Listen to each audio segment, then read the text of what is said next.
Chapter 21. For every jewel a drop of blood.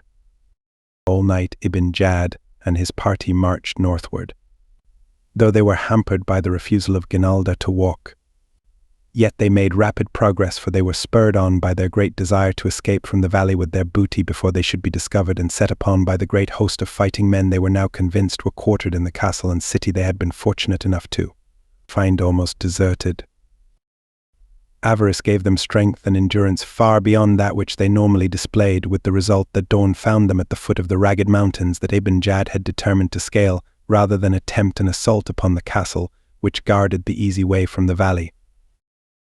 It was a jaded party that won eventually to the pass just above the outer barbican that guarded the road to the city of the sepulchre, nor were they discovered by the warders there until the last man of them was safely on the trail leading to the low saddle at the summit of the mountains, beyond which lay the menzil of the Bedouins.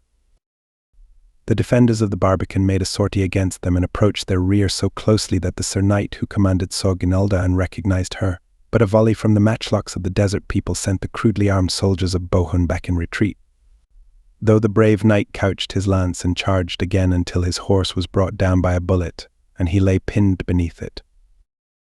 It was afternoon before Ibn Jad with his fagged company staggered into the menzil. Though they dropped in their tracks from sheer exhaustion, he allowed them but an hour of sleep before he gave the signal for the Rala. For the Sheikh of the Fendi El Guad was filled with an ever-increasing fear that the treasure and the woman would be taken away from him before he could reach the sandy wastes of his own barren beld.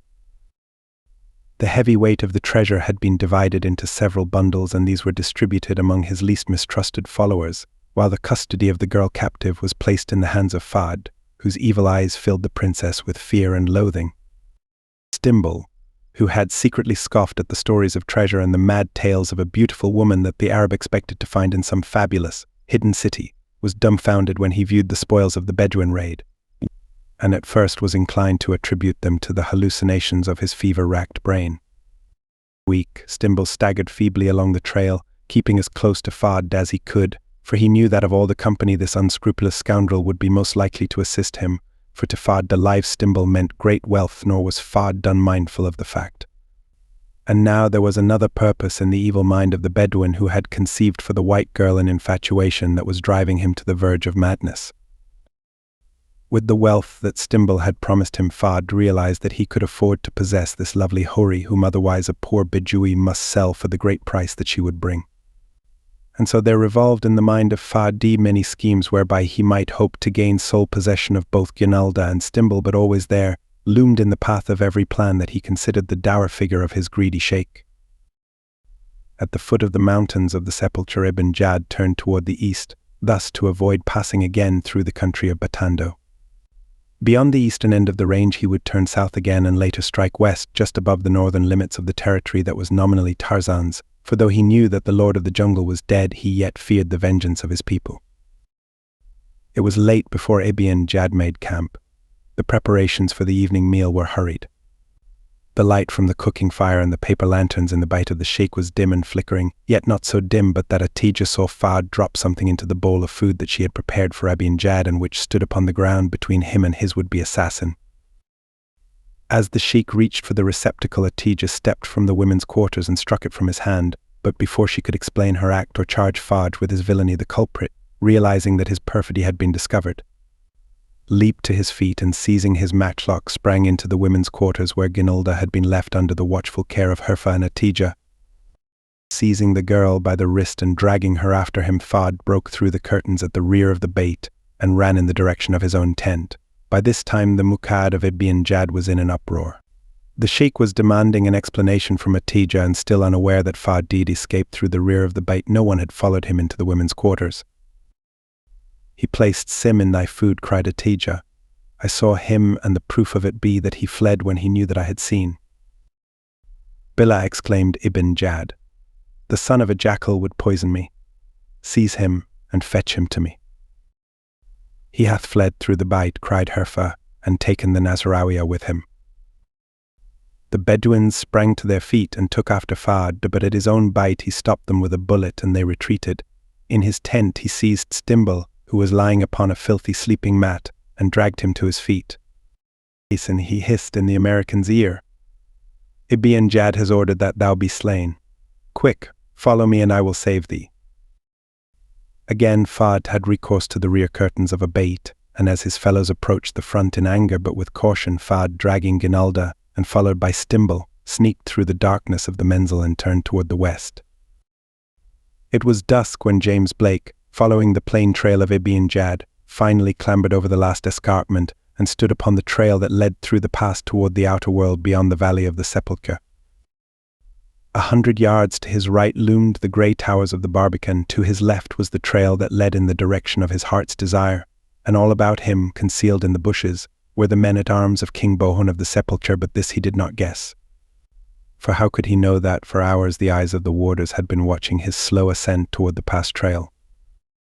Spent by the long climb following hours of grueling exertion without food or rest, unarmed, Blake was helpless to resist or to attempt escape when a dozen armed men stepped from the surrounding bushes and encircled him in a band of steel. And so Sir James of Nimmer was seized and hauled before King Bohun, and when he was questioned and Bohun found that he was the same Black Knight that had thwarted his plan to abduct the Princess Gunalda, he could scarce contain himself. Assuring Blake only of the fact that he would be put to death as soon as Bohun could determine upon a fate commensurate with the heinousness of the crime, the king ordered him to be placed in chains, and the American was led away by guards to a black hole beneath the castle, where by the light of flares a smith forged a heavy iron band about one ankle and he was chained to a damp stone wall. In the light of the flare Blake saw two emaciated, naked creatures similarly chained, and in a far corner glimpsed a skeleton, among the bones of which rusted a length of chain and a great anklet. Then silently the guards and the smith departed, taking the flares with them, and James Blake was left in darkness and despair. Upon the plain below the city of Nimmer, Tarzan had overtaken the party of Bedouins led by Abd el-Aziz, and after assuring himself that the girl was not with them, he had turned without revealing himself to them and hurried northward to take up the trail of the other party. Requiring food and rest, he lay up in the wood of the leopards during the heat of the day after stalking Horta the boar and making a quick kill. His belly filled, the ape-man found a high-flung tree crotch where there was little likelihood of the heavy leopards of Nimr disturbing his slumbers, and here he slept until the sun was sinking behind the western mountains. Early the following morning he reached the deserted menzil where Ibn-Jad's people had camped during his incursion of the valley of the Sepulchre. Some time since he had lost the spoor of Blake, but that of the girl frequently recurred, and as her rescue now took precedence over other considerations, he followed doggedly along the trail of Ibn-Jad. For a time he was mystified by the fact that Ginalda's spoor, well marked by the imprints of the tiny sandals of medieval design, did not appear among the footprints of those who left the Bedouin menzil. He lost some time searching about in an effort to discover a clue to the riddle, and presently he hit upon the truth, which lay in the fact that Ginalda's light sandals, having been badly worn by her journey and far too tight for comfortable walking, she had been given a pair belonging to Atija. And thus it became difficult to differentiate between the spoor of the two girls, who were of equal weight and of a similarity of carriage that rendered their footprints practically identical. Tarzan therefore contented himself with following the spoor of the party, and so it was that he passed their first night's camp, where Fadtid had stolen Ginalda from the sheikh, without discovering that 3 of its members had there turned to the west, while the main body of the Arab marched toward the east.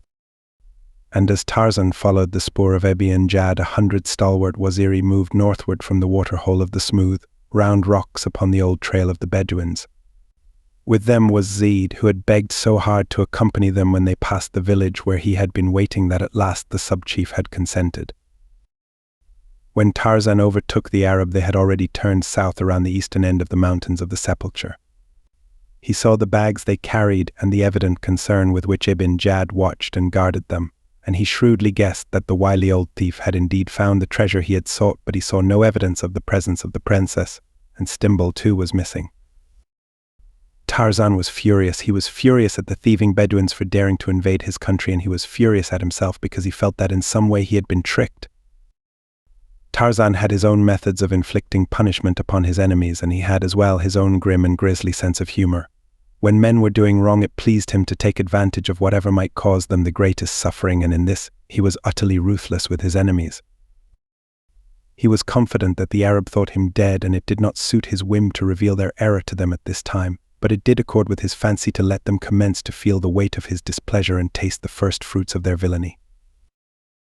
Moving silently through the trees, Tarzan paralleled the course of the Arab. They were often plainly visible to him, but none saw Tarzan, nor dreamed that savage eyes were watching their every move.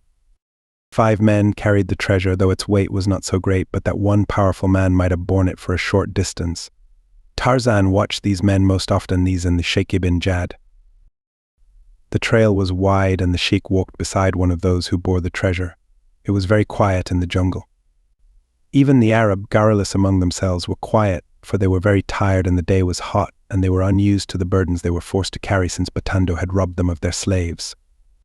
All of a sudden, without warning, and with only the swish of its flight through the air to announce it, an arrow passed through the neck of the Bedouin, who walked beside Ibn Jad. With a scream, the man lunged forward upon his face, and the Arab, warned by their sheikh, cocked their muskets and prepared to receive an attack. But look where they saw no sign of an enemy. They waited, listening, but there was no sound other than the droning of insects and the occasional raucous cry of a bird. But when they moved on again, leaving their fellow dead upon the trail, a hollow voice called to them from a distance. For every jewel a drop of blood, it wailed dismally, for its author knew well the intensely superstitious nature of the desert dwellers and how best to affright them. It was a shaken column that continued on its way, nor was there any mention of making camp until almost sunset, so anxious were they all to leave behind this gloomy wood and the horrid afrit that inhabited it. But the forest persisted, and at length it became necessary to make camp. Here the campfires and food relieved the tension upon their overwrought nerves, and their spirits had revived to such an extent that there were again singing and laughter in the menzil of Ibn Jad. The old sheikh himself sat in his mukad, surrounded by the 5 bags of treasure, one of which he had opened, and beneath the light of a lantern was fondling the contents. About him were his cronies, sipping their coffee. Suddenly something fell heavily upon the ground before the bite and rolled into the mukad among them. It was the severed head of a man. Glaring up at them were the dead eyes of their fellow, whose corpse they had left lying in the trail earlier in the day. Horror-struck, spellbound, they sat staring at the gruesome thing when, from out of the dark forest, came the hollow voice again, for every jewel a drop of blood. Ibn Jad shook as a man with ague. The men of the camp gathered close together in front of the bait of the sheikh. Each grasped a musket in one hand and searched for his hijab with the other, for each carried several of these amulets, and that in demand this night was the one written against the Jan, for certainly none but a jinn could have done this thing.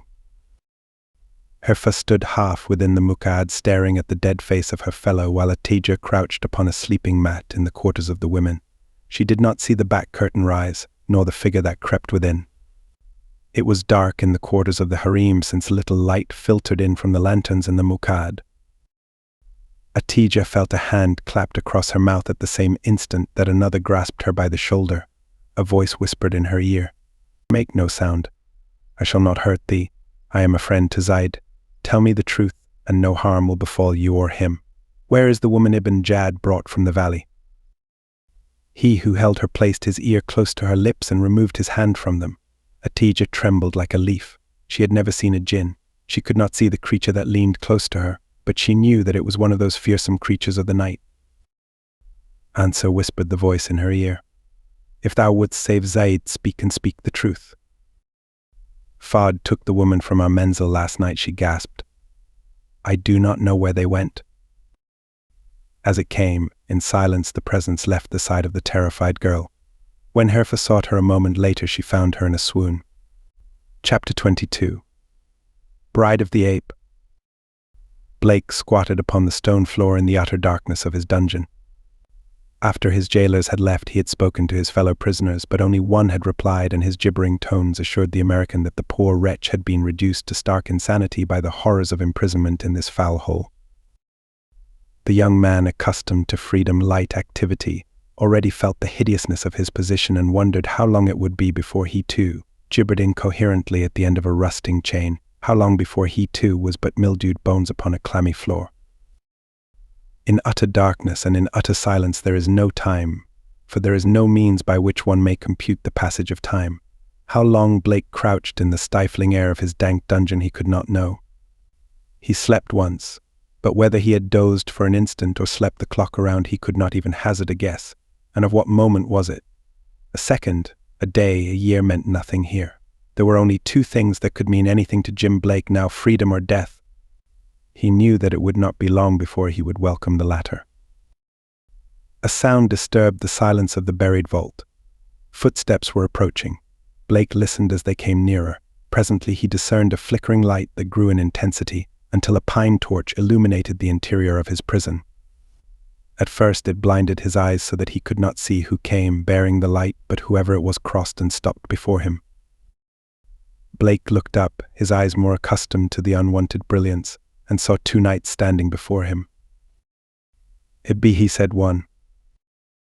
"Dost thou not know us?" a black knight demanded the other. Blake looked at them closely. A slow smile lighted his face as he saw a great bandage wrapped about the neck of the younger man. "I suppose," he said, "here is where I get mine." "Get thine? What meanest thou?" demanded the older man. "Well, you two certainly haven't come to pin any medals on me," Sir Wildred said Blake, with a wry smile. "Thou speakest in riddles," said Wildred. "We have come to free thee that the young king may not bring disgrace upon the knights of the sepulchre by carrying out his wicked will with thee. Sir Guy and I heard that he would burn thee at the stake. And we said to one another that while blood flowed in our bodies we would not let so valorous a knight be thus shamelessly wronged by any tyrant." As he spoke, Wildred stooped, and with a great rasp commenced filing upon the iron rivets that held the hinged anklet in place. "You are going to help me to escape," exclaimed Blake. "But suppose you are discovered, will not the king punish you?" "We shall not be discovered," said Wildred, "though I would take that chance for so noble a sir knight as thee. Sir Guy be upon the outer barbican this night, and 'twill be no trick to get thee that far. He can pass thee through, and thou canst make thy way down the mountainside and cross to Nimmer. We cannot get thee through the city gates, for these be held by two of Bohun's basest creatures, but perchance upon the morrow Sir Guy or I may find the way to ride out upon the plain with a led horse, and that we shall if so it hap that it be possible." "Tell us of a thing that hath filled us with questioning," said Sir Guy. "I don't follow you," said Blake. "Thou didst, and mighty prettily too, take the Princess Gunalda from under the very nose of Bohun," continued Guy, "and yet later she was seen in the clutches of the Saracens. How came this to pass?" "She was seen," demanded Blake. "Where?" "Beyond the outer barbican she was, and the Saracens carried her away through the pass that leadeth no man knoweth where," said Wildred. Blake told them of all that had transpired since he had taken Gunalda from Bohun, and by the time he had finished the rivets had been cut, and he stood again a free man.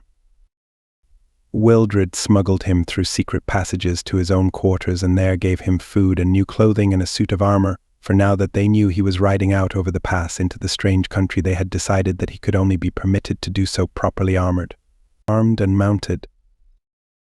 It was midnight when Wildred smuggled Blake through the castle gate and rode with him toward the outer barbican.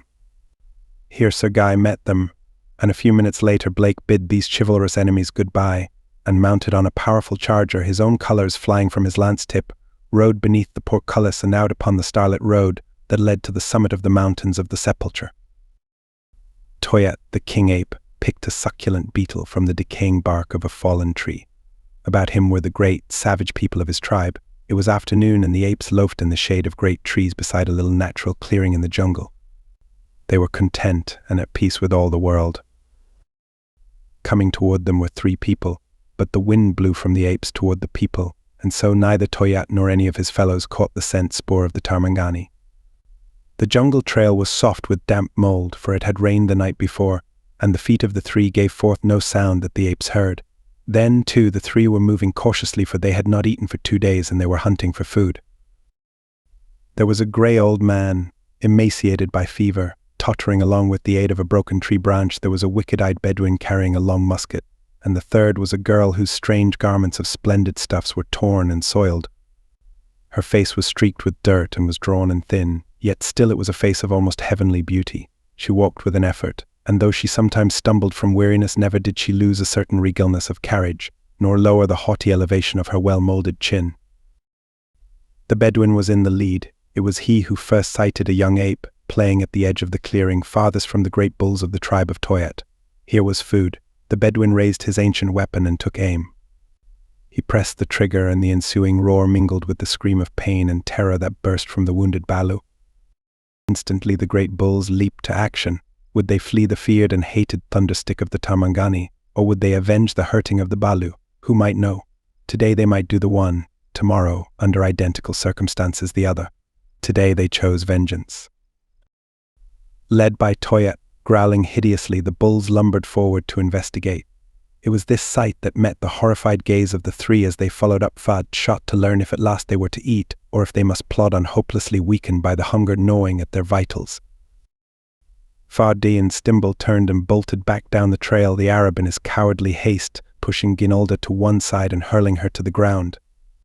The leading bull, seeing the girl, leaped upon her and was about to sink his teeth into her neck, when Toyat seized him and dragged him from her, for Toyat had recognized her for what she was. The king ape had once seen another Tarmangani she and had decided that he would like to have one as a wife. The other ape, a huge bull, seeing that Toyat wanted the prey and angered by the bullying manner of the king, immediately decided to contest Toyat's right to what he had first claimed. Baring his fangs, he advanced menacingly toward Toyat, who had dragged the girl back into the clearing. Toyat snarled back at him. "Go away," said Toyat. "This is Toyat's she." "It is Goyad's," replied the other, advancing. Toyat turned back. "I kill," he screamed. Goyad came on, and suddenly Toyat seized Ginolda in his hairy arms and fled into the jungle.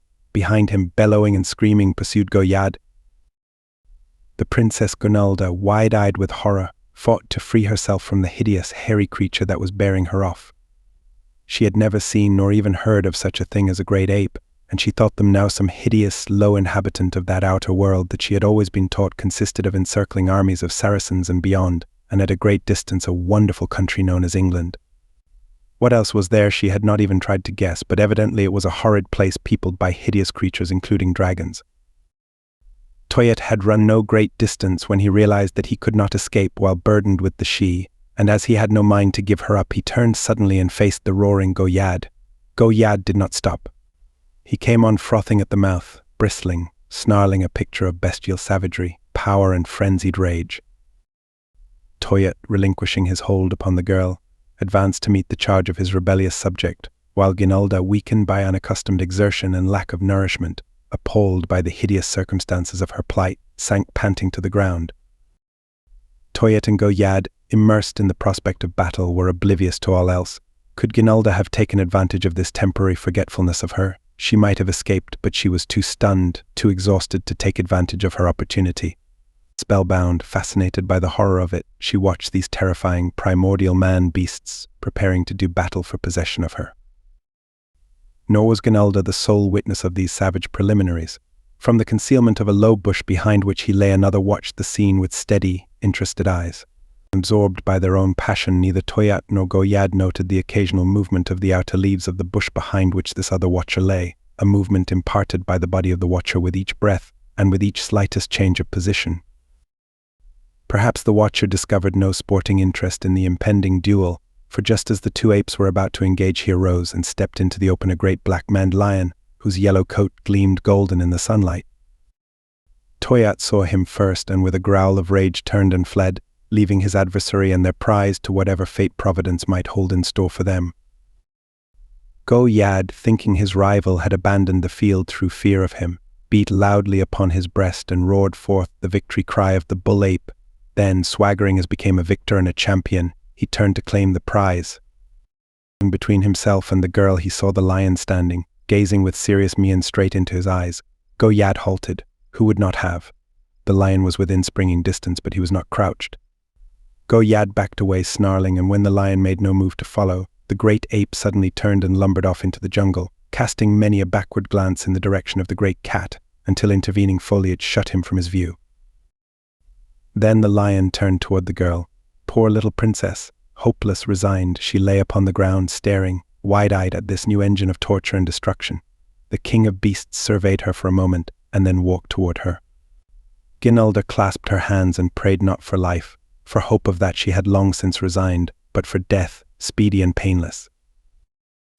The tawny beast came close. Ginolda closed her eyes to shut out the fearsome sight. She felt hot breath upon her cheek. Its fetid odor assailed her nostrils. The lion sniffed about her. God, why did he not end it? Tortured nerves could endure no more, and Ginolda swooned, merciful surcease of her suffering. Chapter 23. Jad Balja. Nerve shaken, the remnants of Ibi and Jad's company turned toward the west and hastened by forced marches to escape the hideous forest of the Jinn. Abd el-Aziz and those who had accompanied him from the Wood of the Leopards toward Nimr had not rejoined them. Nor ever would they, for upon the plain below the treasure city of the Bedouins dreaming the knights of Gobred had discovered them, and despite the thundering havoc of the ancient matchlocks. The Iron Knights of Nimr had couched their spears against the Saracens, and once again the victorious cry de guerre of the Crusaders had rung out after 7 centuries of silence to announce a new engagement in the hoary war for the possession of the Holy Land, the war that is without end. From the north a mailed knight rode down through the forests of Galaland. A blue and silver pennon fluttered from his lance. The housings of his great charger were rich with gold and silver from the treasure vaults of Wildred of the Sepulchre. Wide-eyed Gala warriors viewed this solitary anachronism from afar and fled. Tarzan of the Apes, ranging westward, came upon the spoor of Fa'ad and Stimble and Ginulda and followed it toward the south. Northward marched 100 Abon giants, veterans of 100 battles, the famed Waziri, and with them came Zaid, the lover of Atija. One day they came upon a fresh spoor crossing their line of march diagonally toward the southwest. It was the spoor of Arab sandals, those of 2 men and a woman, and when the Waziri pointed them out to Zaid, the young Bedouin swore that he recognized those of the woman as belonging to Atija, for who knew better the shape and size of her little foot, or the style of the sandals she fabricated. He begged the Waziri to turn aside for a time and aid him in finding his sweetheart, and while the sub-chief was debating the question in his mind, the sound of something hurrying through the jungle attracted the attention of every ear. While they listened, a man staggered into view. It was Fa'ad. Zaid recognized him instantly, and as immediately became doubly positive that the footprints of the woman had been made by Atija. Zaid approached Fa'ad menacingly. "Where is Atija?" he demanded. "How should I know? I have not seen her for days," replied Fa'ad, truthfully enough. "Thou liest," cried Zaid and pointed at the ground. "Here are her own footprints beside thine." A cunning expression came into the eyes of Fa'ad. Here he saw an opportunity to cause suffering to the man he hated. He shrugged his shoulders. "Well, if you know, you know," he said. "Where is she?" demanded Zaid. "She is dead." "I would have spared you," answered Fa'ad. Dead, the suffering in that single word should have melted a heart of stone, but not Fa'ad's. "I stole her from her father's bake," continued Fa'ad, wishing to inflict as much torture as possible upon his rival. "For days and nights she was mine, then a huge ape stole her from me. By now she must be dead." But Fa'ad had gone too far. He had encompassed his own undoing. With a scream of rage, Zaid leaped upon him with drawn kusa, and before the Waziri could interfere or Fa'ad defend himself, the keen blade had drunk thrice in the heart of the lying Bedouin. With bent head and dull eyes, Zaid marched on northward with the Waziri as, a mile behind them, a wasted old man burning with fever stumbled in the trail and fell. Twice he tried to regain his feet, only to sink weakly back to earth. A filthy, ragged bundle of old bones, he lay sometimes raving in delirium, sometimes so still that he seemed dead. Down from the north came Tarzan of the Apes upon the spoor of Ginulda and the 2 who had accompanied her. Knowing well the windings of the trail, he took short cuts, swinging through the branches of the trees, and so it happened that he missed the Waziri at the point where their trail had encountered that of Fa'ad, where Zaid had slain his rival. And presently his nostrils picked up the scent of the Mangani in the distance. Toward the great apes he made his way swiftly, for he feared that harm might befall the girl should she, by any mischance, fall into the hands of the anthropoids. He arrived in the clearing where they lazed a short time after the return of Toyat and Goyad, who by now had abandoned their quarrel, since the prize had been taken by one stronger than either of them. The preliminaries of meeting over and the apes having recognized and acknowledged Tarzan, he demanded if any had seen the Tarmangani she who had recently passed through the jungle. Mwala pointed at Toyat and Tarzan turned toward the king. "You have seen the—" she demanded Tarzan, fearful, for he did not like the manner of the king ape. Toyat jerked a thumb toward the south. "Numa," he said, and went on hunting for food, but Tarzan knew what the ape meant as surely as though he had spoken 100 words of explanation. "Where?" asked Tarzan. Toyat pointed straight to where he had abandoned Ginulda to the lion, and the ape man, moving straight through the jungle along the line indicated by the king ape, went sadly to investigate, although he already guessed what he would find. At least he could drive Numa from his kill and give decent burial to the unfortunate girl. Slowly consciousness returned to Guinalda. She did not open her eyes, but lay very quiet, wondering if this was death. She felt no pain.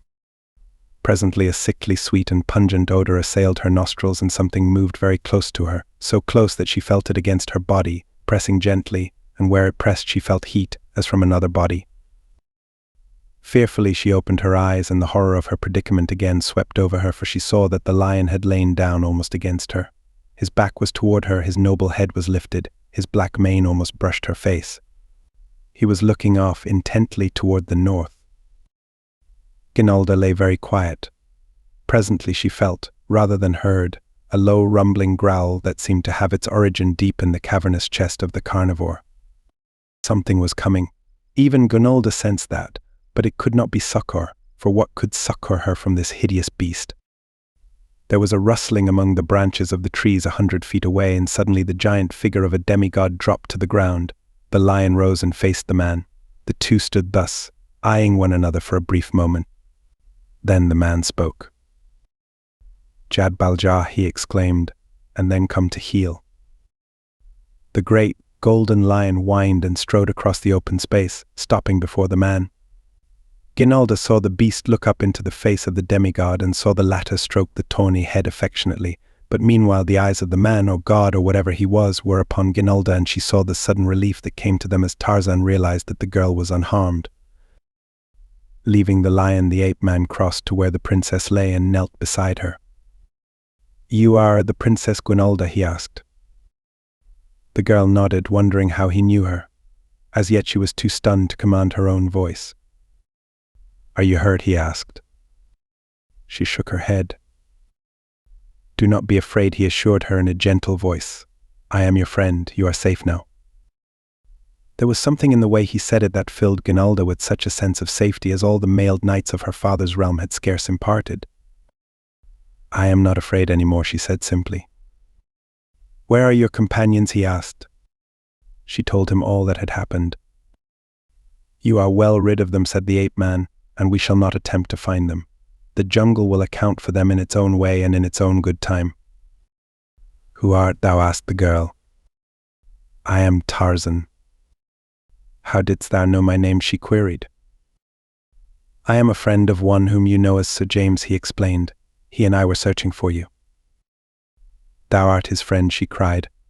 "Oh, sweet sir, then thou art mine as well." The ape-man smiled. "Always," he said. "Why did the lion not kill thee, Sir Tarzan?" she demanded, thinking him a simple knight, for in her land there were only these beside the members of her princely house and the pseudo-king of the city of the Sepulchre. For in the original company that had been wrecked upon the coast of Africa at the time of the Third Crusade there were only knights, except one bastard son of Henry II, who had been the original Prince Gobred. Never having been in contact with an English king since they parted from Richard at Cyprus, no Gobred had assumed the right to issue patents of nobility to his followers, solely the prerogative of the king. "Why did the lion not kill me?" repeated Tarzan. "Because he is Jad Baljah, the golden lion which I raised from cubhood. All his life he has known me only as friend and master. He would not harm me, and it was because of his lifelong association with human beings that he did not harm you, though I was fearful when I saw him beside you that he had. For a lion is always a lion." "Thou dwellest nearby?" asked the girl. "Far away," said Tarzan, "but there must be some of my people nearby, else Jad Baljah would not be here.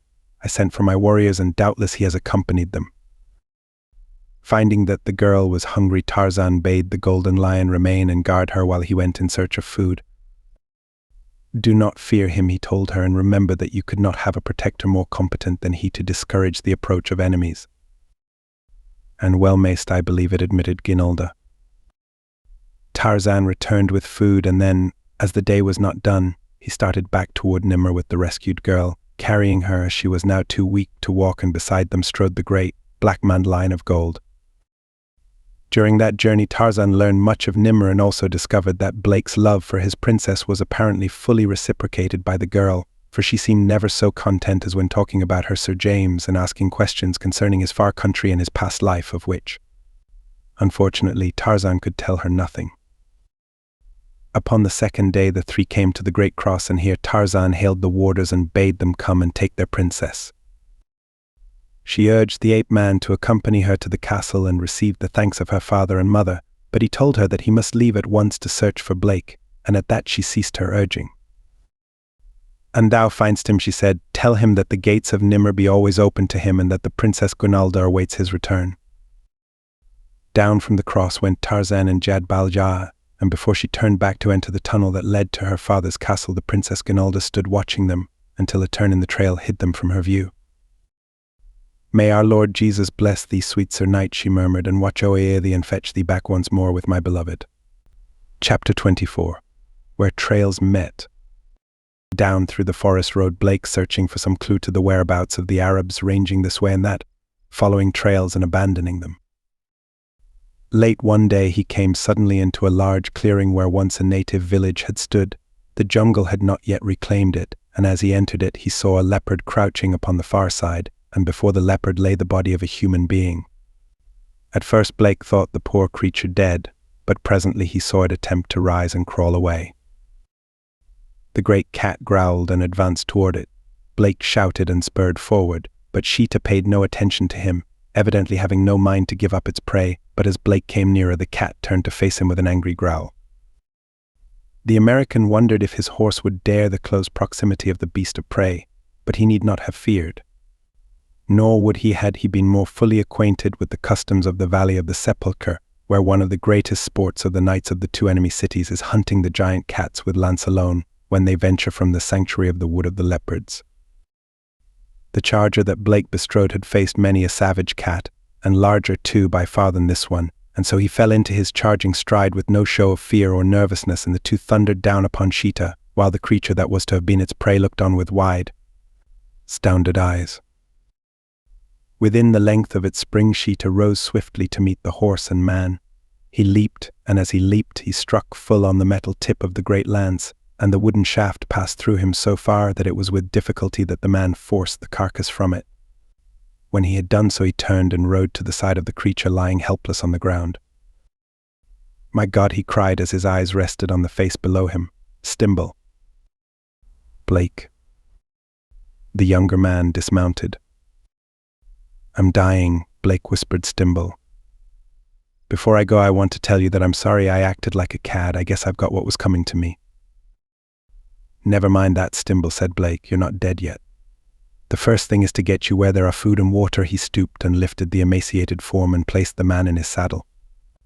"I passed a small native village a few miles back. They all ran when they saw me, but we'll try there for food." "What are you doing here?" asked Stimble. "And, in the name of King Arthur, where did you get the outfit?" "I'll tell you about it when we get to the village," said Blake. "It's a long story. I'm looking for a girl that was stolen by the Arabs a few days ago." "God," ejaculated Stimble. "You know something about her?" demanded Blake. "I was with the man that stole her," said Stimble, "or at least who stole her from the other Arabs." "Where is she?" "She's dead, Blake."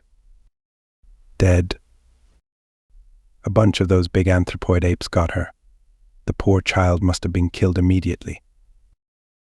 Blake was silent for a long time, walking with bowed head as, weighted down by heavy armor, he led the horse along the trail.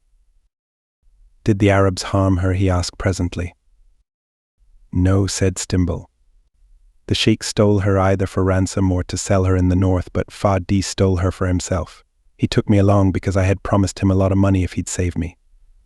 And I kept him from harming the girl by telling him that he'd never get a cent from me if he did. I felt sorry for the poor child, and I made up my mind that I was going to save her if I could." When Blake and Stimble approached the village, the blacks fled, leaving the white men in full possession of the place. It did not take Blake long to find food for them both. Making Stimble as comfortable as possible, Blake found fodder for his horse and presently returned to the old man. He was engaged in narrating his experiences when he was suddenly aware of the approach of many people. He could hear voices and the pad of naked feet. Evidently the villagers were returning. Blake prepared to meet them with friendly overtures, but the first glimpse he had of the approaching party gave him a distinct shock, for these were not the frightened villagers he had seen scurrying into the jungle a short time before. With white plumes waving above their heads, a company of stalwart warriors came swinging down the trail. Great oval shields were upon their backs, long war spears in their hands. "Well," said Blake, "I guess we're in for it. The villagers must have sent for their big brothers." The warriors entered the village, and when they saw Blake they halted in evident wonder. One of their number approached him and to Blake's surprise addressed him in fairly good English. "We are the Waziri of Tarzan," he said. "We search for our chief and master. Have you seen him, Bwana?" The Waziri, Blake could have hugged them. He had been at his wits' end to know what he was to do with Stimble.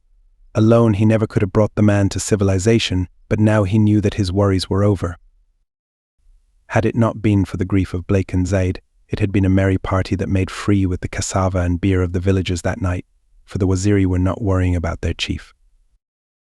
"Tarzan cannot die," said the sub-chief to Blake when the latter asked if the other felt any fear as to the safety of his master, and the simple conviction of the quiet words almost succeeded in convincing Blake of their truth.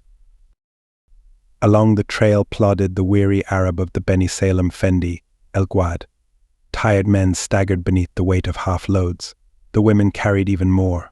Ibn Jad watched the treasure with greedy eyes. An arrow came from nowhere and pierced the heart of a treasure-bearer close before Ibn Jad. A hollow voice sounded from the jungle, "For every jewel a drop of blood." Terrified, the Bedouins hastened on. Who would be next? They wanted to cast aside the treasure, but Ibn Jad, greedy, would not let them. Behind them they caught a glimpse of a great lion. He terrified them because he did not come nearer or go away. He just stalked silently along behind. There were no stragglers. An hour passed. The lion paced just within sight of the tail end of the column. Never had the head of one of Ibn Jad's columns been so much in demand. Everyone wished to go in the lead. A scream burst from another treasure carrier. An arrow had passed through his lungs. For every jewel a drop of blood. The men threw down the treasure. "We will not carry the accursed thing more," they cried, and again the voice spoke. "Take up the treasure, Ibn Jad," it said. "Take up the treasure. It is thou who murdered to acquire it. Pick it up, thief and murderer, and carry it thyself." Together the Arab made the treasure into one load and lifted it to Ibn Jad's back. The old sheikh staggered beneath the weight. "I cannot carry it," he cried aloud. "I am old and I am not strong." "Thou canst carry it, or die," boomed the hollow voice, while the lion stood in the trail behind them, his eyes glaring fixedly at them. Ibn Jad staggered on beneath the great load. He could not now travel as fast as the others, and so he was left behind with only the lion as company, but only for a short time. Atija saw his predicament and came back to his side, bearing a musket in her hands. "Fear not," she said. "I am not the son thou didst crave, but yet I shall protect thee even as a son." It was almost dusk when the leaders of the Bedouin company stumbled upon a village. They were in it and surrounded by 100 warriors before they realized that they were in the midst of the one tribe of all others they most feared and dreaded, the Waziri of Tarzan. The sub-chief disarmed them at once. "Where is Ibn Jad?" demanded Zaid. "He cometh," said one. They looked back along the trail, and presently Zaid saw two figures approaching. One was a man bent beneath a great load, and the other was that of a young girl. What he did not see was the figure of a great lion in the shadows behind them. Zaid held his breath, because for an instant his heart had stopped beating. "Atija," he cried, and ran forward to meet her and clasp her in his arms. Ibn Jad staggered into the village. He took one look at the stern visages of the dread Waziri and sank weakly to the ground, the treasure almost burying him as it fell upon his head and shoulders. Herfa voiced a sudden scream as she pointed back along the trail, and as every eye turned in that direction, a great golden lion stepped into the circle of the firelight in the village, and at its side strode Tarzan, lord of the jungle. As Tarzan entered the village, Blake came forward and grasped his hand. "We were too late," said the American sadly. "What do you mean?" asked the ape-man. "The Princess Gunalda is dead." "Nonsense," exclaimed Tarzan. "I left her this morning at the entrance to the city of Nimr." A dozen times Tarzan was forced to assure Blake that he was not playing a cruel joke upon him. A dozen times Tarzan had to repeat Ginalda's message, and thou findst him tell him that the gates of Nimr be always open to him, and that the Princess Ginalda awaits his return. Later in the evening, Stimble, through Blake, begged Tarzan to come to the hut in which he lay. Thank God, exclaimed the old man fervently. I thought that I had killed you. It has preyed on my mind, and now I know that it was not you. I believe that I can recover. You will be taken care of properly, Stimble, said the ape man, and as soon as you are well enough you will be taken to the coast. Then he walked away. He would do his duty by the man who had disobeyed him and tried to kill him, but he would not feign a friendship he did not feel. The following morning they prepared to leave the village. Ibn Jad and his Arabs, with the exception of Zaid and Atija, who had asked to come and serve Tarzan in his home, were being sent to the nearest Gala village under escort of a dozen waziri. Here they would be turned over to the Gala and doubtless sold into slavery in Abyssinia. Stimble was borne in a litter by 4 stout waziri as the party prepared to take up its march toward the south in the country of Tarzan. 4 others carried the treasure of the city of the sepulchre. Blake, dressed again in his iron mail, bestrode his great charger as the column started out of the village and down the trail into the south. Tarzan and the golden lion stood beside him. Blake reached down and extended his hand to the ape man. "Goodbye, sir," he said. "Goodbye," demanded Tarzan. "Aren't you coming home with us?" Blake shook his head. "No," he said, "I'm going back into the Middle Ages with the woman I love." Tarzan and Jad Baljah stood in the trail watching as Sir James rode out toward the city of Nimr, the blue and silver of his pennon fluttering bravely from the iron tip of his great lance. The end. Best audiobooks for free. Hope that you have enjoyed this production of Edgar Rice Burroughs' Tarzan, Lord of the Jungle. Please subscribe to our channel on YouTube and Rumble, as your subscription is the support we need to create more great free content.